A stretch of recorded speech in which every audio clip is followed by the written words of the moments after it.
Assalamualaikum warahmatullahi wabarakatuh. Perkenalkan, nama saya Muhammad Hasan Bisri, NIM 0604072392, kelas C PGMI. Saya di sini untuk memenuhi tugas ujian tengah semester mata kuliah studi hadis dengan tema hadis pada masa sahabat. Setelah Nabi Muhammad wafat pada tahun 11 Hijriah atau 632 Masehi, tampuk kepemimpinan Islam kemudian berpindah alih kepada generasi penerusnya, yaitu sahabat. Para ulama dalam mendeskripsikan pengertian sahabat adalah orang Islam yang pernah bergaul dengan Nabi dan melihat Nabi dan meninggal dalam keadaan beragama Islam.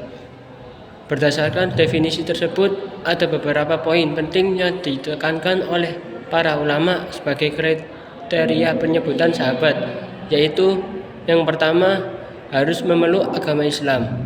Yang kedua, mati dalam keadaan Islam. Dan yang ketiga, bertemu langsung dengan Rasulullah.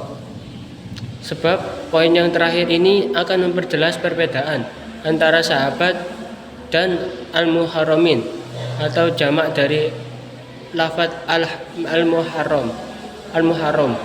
Sahabat yang hidup pada zaman jahiliyah dan zaman Nabi. Sejarah perkembangan hadis di masa Khulafaur Rasyidin. Memasuki era ini, sejarah perkembangan hadis telah memasuki babak baru, khususnya pada masa Khulafaur Rasyidin yang ditandai dengan munculnya Khalifah 4. Yang pertama Abu Bakar As-Siddiq, yang kedua Umar bin Khattab, yang ketiga Utsman bin Affan, dan yang keempat Ali bin Abi Thalib sebagai pemimpin Islam selanjutnya. Sehingga masa ini dikenal dengan masa sahabat besar dan berakhir sesudah Ali bin Abi Thalib wafat dan disusul kemudian era sahabat kecil, masa Abu Bakar As-Siddiq. Menurut Muhammad Ibnu Ahmad Az-Zahabi dalam kitab Tadhkiratul Huffaz fi Tarjamatil Abu Bakar As-Siddiq, Abu Bakar As-Siddiq adalah sahabat Nabi yang pertama kali menunjukkan sikap kehati-hatiannya dalam meriwayatkan hadis. Pernyataan Muhammad Ibnu Ahmad Az-Zahabi ini didasarkan atas pengalaman Abu Bakar tatkala menghadapi kasus waris untuk seorang nenek. Kasus tersebut menunjukkan kepada kita bahwa Abu Bakar bersikap sangat hati-hati dalam menerima periwayatan hadis. Meskipun periwayatan hadis tersebut disampaikan oleh sahabat, Abu Bakar tidak langsung gegabah menerima periwayatan hadis kecuali disertai dengan saksi. Bagi Abu Bakar, keberadaan saksi menguatkan atas kebenaran bahwa hadis tersebut disampaikan masa Umar bin Khattab.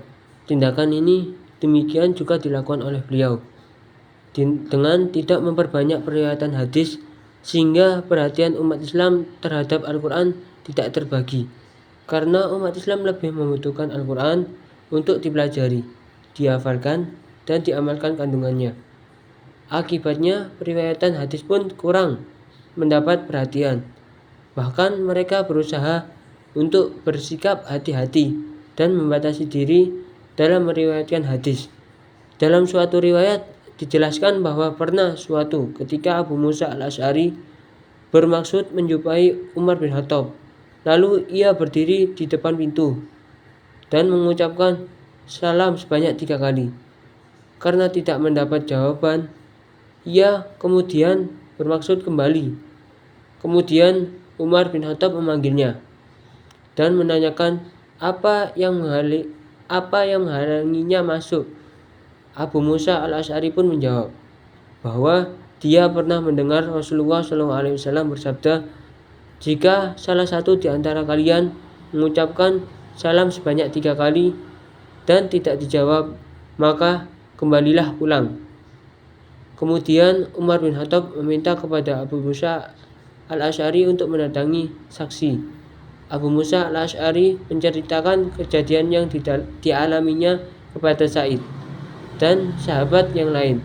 Sebab itulah mereka mengutus seorang sahabat bersama Abu Musa Al-Asy'ari untuk kembali menghadap Umar dan memberikan persaksian atas periwayatan Abu Musa Al-Asy'ari tersebut.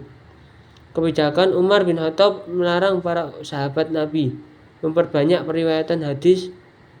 Sesungguhnya tidaklah berarti bahwa Umar bin Khattab melarang para sahabat dalam meriwayatkan hadis.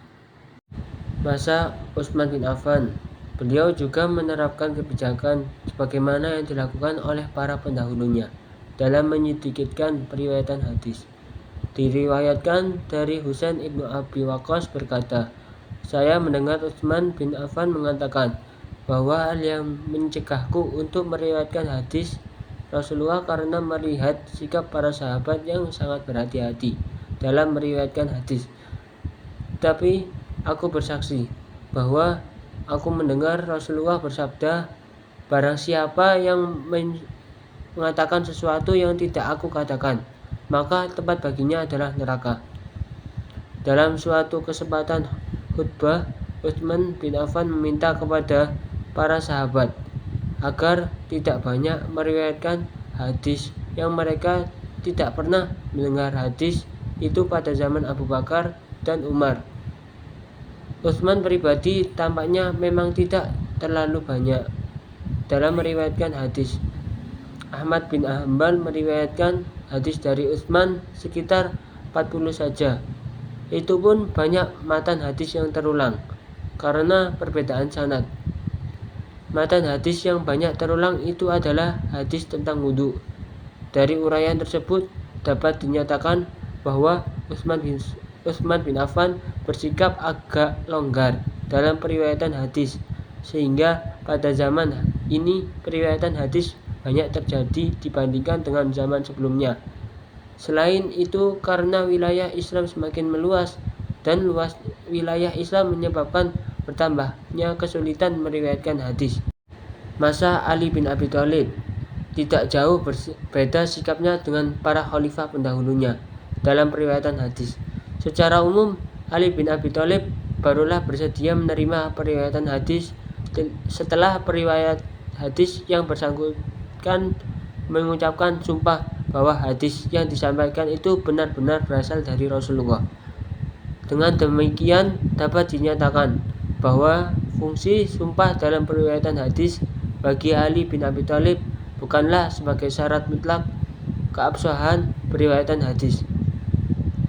Ali bin Abi Thalib cukup banyak meriwayatkan hadis.